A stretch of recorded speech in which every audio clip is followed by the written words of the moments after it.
Sir నమస్కారం sir. నమస్తే sir Ali గారు ఎలక్షన్స్ కంటే ముందర వైసీపీ పార్టీకి సపోర్ట్ చేశారు, వైసీపీ పార్టీలో కూడా ఉన్నారు. తర్వాత ఎలక్షన్ రిజల్ట్స్ తర్వాత బయటకు వచ్చేసారు పార్టీ నుంచి.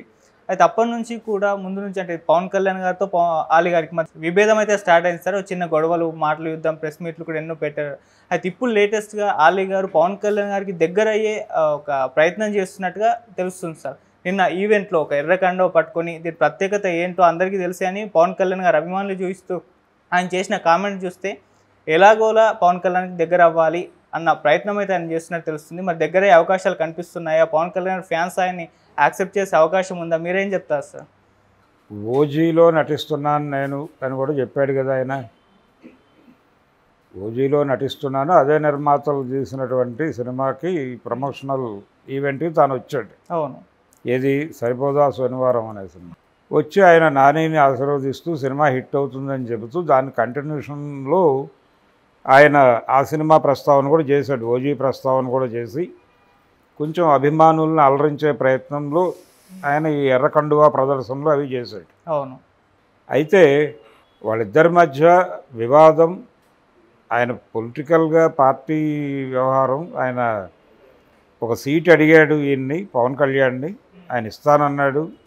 నరసరావుపేట ఆ ఏరియాలో ఏదో సీట్ అడిగాడు ఆయన. ఆ సీటు ఇస్తాను అని తాను చెప్పినట్టుగా పవన్ కళ్యాణ్ గారు తర్వాత చెప్పాడు. అయితే ఈలోపు అక్కడ ఏదో జరిగింది, సంథింగ్ పొత్తులకు సంబంధించి ఏదో జరిగింది. ఈయన వేరే నిర్ణయం తీసుకుని వైసీపీ వైపు వెళ్ళాడు. ఇలా ఆయన ప్రయాణం వైసీపీ వైపు జరిగింది. ఆ సందర్భంగా మొదట ఈ వివాదానికి అగ్గిపుల్ల వేసినవాడు పవన్ కళ్యాణ్.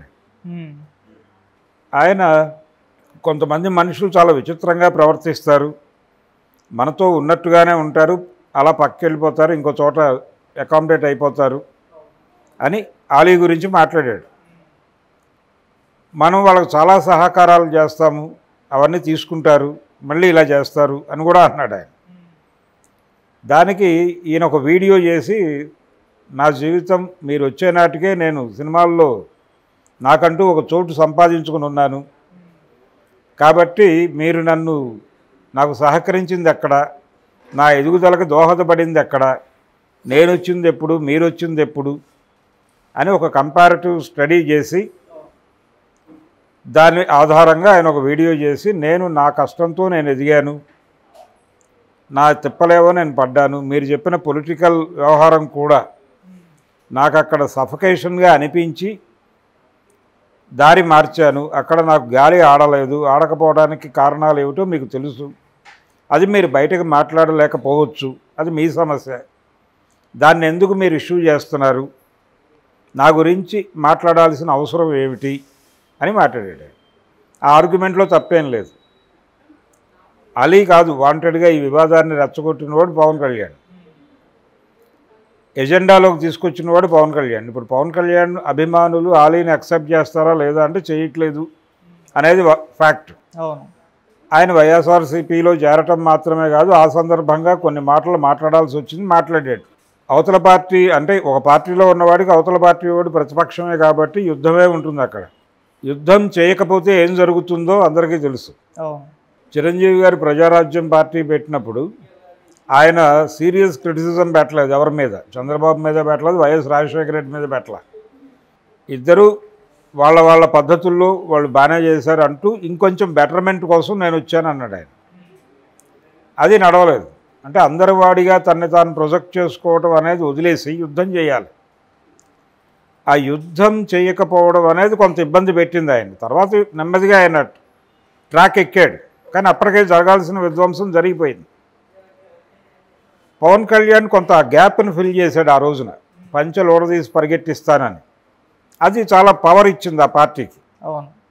ఇలా ఎన్టీఆర్లో ఉన్నటువంటి ఎన్టీఆర్ అచీవ్మెంట్ వెనకాల ఆయన అగ్రెసివ్గా శత్రువుని ఐడెంటిఫై చేసి అగ్రెసివ్గా అటాక్ చేశాడు. అది జనాలకు నమ్మకం కలిగించింది. అది ఎవరైనా చేయాల్సిన పనే. అలా పవన్ కళ్యాణ్ జనసేన నాయకుడు, ఆలీ వైఎస్ఆర్సీపీలో ఒక ప్రామినెంట్ మెంబరు, అనివార్యంగా విమర్శలు చేయాల్సి ఉంటుంది ఈయన తీసుకునే నిర్ణయాల మీద. అదే చేశాడు ఆయన, అదే చేశాడు. ఇది పర్సనల్ కాదు, పొలిటికల్ అని ప్రతి సందర్భంలోనూ అక్నాలెడ్జ్ చేసే ప్రయత్నమే చేశాడు. ఇప్పుడు ఆయనకి ఆ పార్టీ నుంచి దక్కింది కూడా ఏమీ లేదు, వైఎస్ఆర్సీపీ నుంచి కూడా. సో ఫైనల్గా ఆయన ఈ రాజకీయాలు వద్దు అని బయటకు వచ్చేస్తున్నాను అని చెప్పి తనే ఒక మళ్ళీ వీడియో చేసుకున్నాడు. కూటమికి చెందినటువంటి ఈ మొత్తం ప్రయాణంలో కూటమికి చెందినటువంటి ఒక సంస్థ, ఒక టీవీ ఛానల్ ఈటీవీ, కూటమికి బలంగా వెన్నుదన్నుగా నిలబడినటువంటి రామోజీరావు గారి కంపెనీలో ఆయన షో చేస్తూనే ఉన్నాడు కంటిన్యూస్గా. దీన్ని కూడా చూడాలి కదా, గెంటేయాలి కదా చట్ట ప్రకారం. ఆయన్ని గెంటలేదు కదా, షో కంటిన్యూ చేస్తున్నాడు ఆయన. కాబట్టి ఆయన తన పద్ధతిలో తన ఆట ఆడుతున్నాడు. అలీ వైఎస్ఆర్సీపీ నుంచి బయటకు వచ్చి ఇరిగి ఎక్కడ లొకేట్ అవ్వాలి తను సినిమాల్లోనే ఆ సినిమా ప్రయత్నాలు చేసుకుంటున్నాడు. అందులో భాగంగా తన మీద వ్యతిరేకత ఉంది మెగా అభిమానుల్లో అని తెలుసు అతనికి. అందుకని పవన్ కళ్యాణ్ని మోసే ప్రయత్నం చేస్తున్నాడు వాంటెడ్గానే. భట్రాజు పాత్ర వేసాడు, దాన్ని వ్యతిరేకిస్తున్నారు పవన్ అభిమానులు. అలీ అంటే అవకాశవాది అని వాళ్ళు కింద అతను మాట్లాడిన వీడియో కిందే కామెంట్స్ పెడుతున్నారు.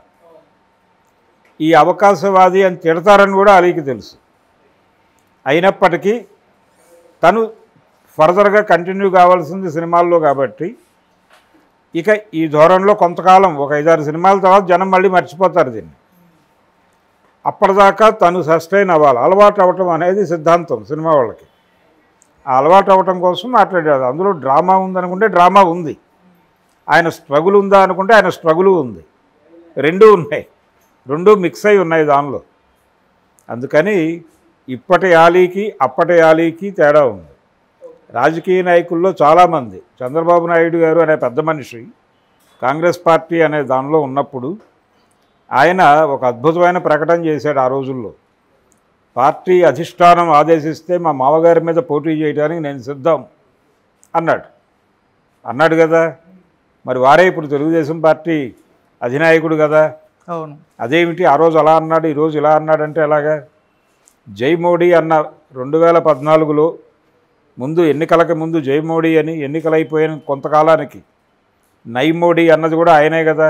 పవన్ కళ్యాణ్ గారు లోకేష్ చేసినంత దోపిడీ ప్రపంచంలో ఎవరూ చేయలేదు అని 2019 ఎన్నికలకు ముందు మంగళగిరి నియోజకవర్గంలోనే మాట్లాడాడు కదా సాక్షాత్తు.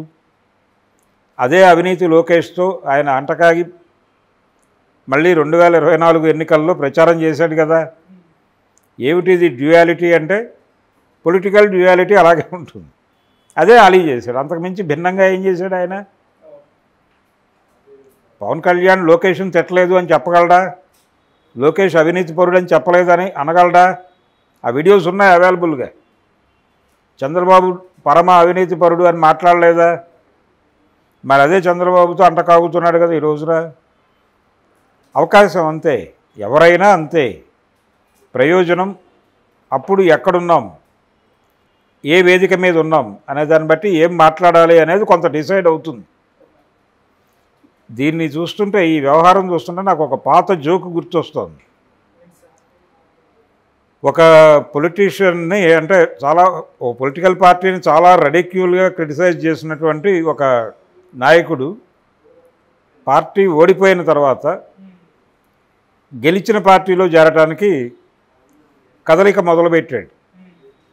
మొదలుపెట్టిన తర్వాత ఆ పార్టీకి సంబంధించినటువంటి జనరల్ బాడీ సమావేశంలో ఇది చర్చకు వచ్చింది. ఫలానా నాయకుడు మన పార్టీలోకి రావాలనుకుంటున్నాడు, ఏమిటి పరిస్థితి అని మొత్తం మూకుమ్మడిగా వ్యతిరేకించారు. మూకుమ్మడిగా వ్యతిరేకించిన తర్వాత అధినాయకుడు సంతకం పెట్టాడు అతన్ని చేర్చుకుందామని. అదేమిటి జనాలందరూ వద్దంటున్నా ఎందుకు చేర్చుకుంటున్నారంటే ఆయన చెప్పాడట. ఏం చెప్పాడంటే, ఇంతమందిలో కోపాన్ని రాజేశాడు అతను, ఇంతమందిలో వ్యతిరేకత రాజేశాడు.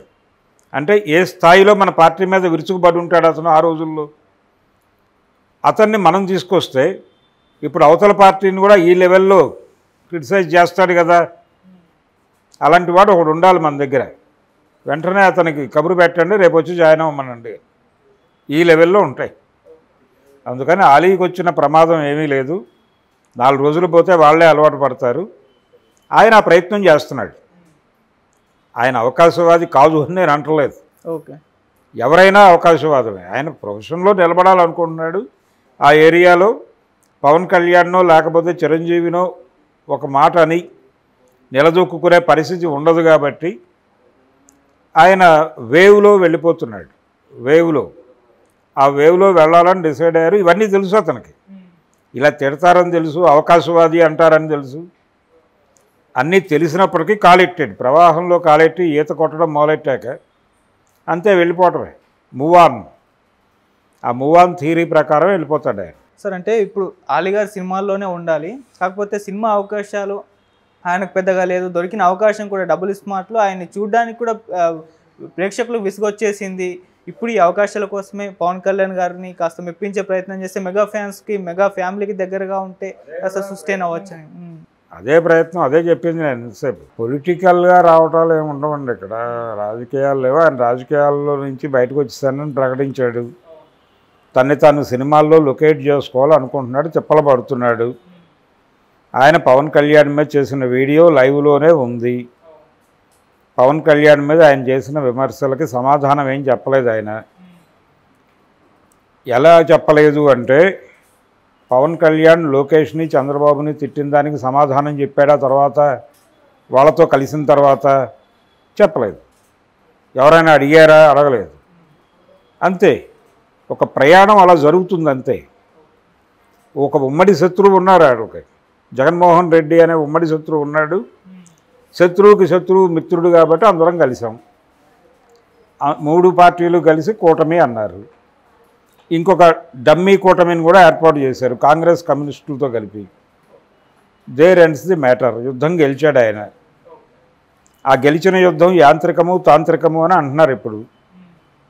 ఎవరు? చాలామంది నిపుణులు స్పష్టంగా చెప్పేశారు. 12.5% ఓట్లు అదనంగా కౌంట్ చేశారు అని. దేశవ్యాప్తంగా కూడా జరిగింది ఇదే చెప్తున్నారు. సో ఈ గొడవలన్నీ ఉన్నాయి.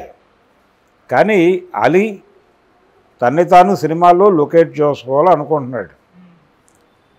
ఆ ప్రయత్నానికి సహకరించమని అడుగుతున్నాడు. సహకరిస్తారు వాళ్ళు. పవన్ కళ్యాణ్ నువ్వు చెప్పకుండా ఓజీలో చేయడు కదా. రెండోది, అతను డబుల్ స్మార్ట్లో మెప్పించలేకపోవడానికి కారణం అతని అసమర్థత కాదు, ఆ సన్నివేశాలు కల్పించినటువంటి దర్శకుడి అసమర్థత.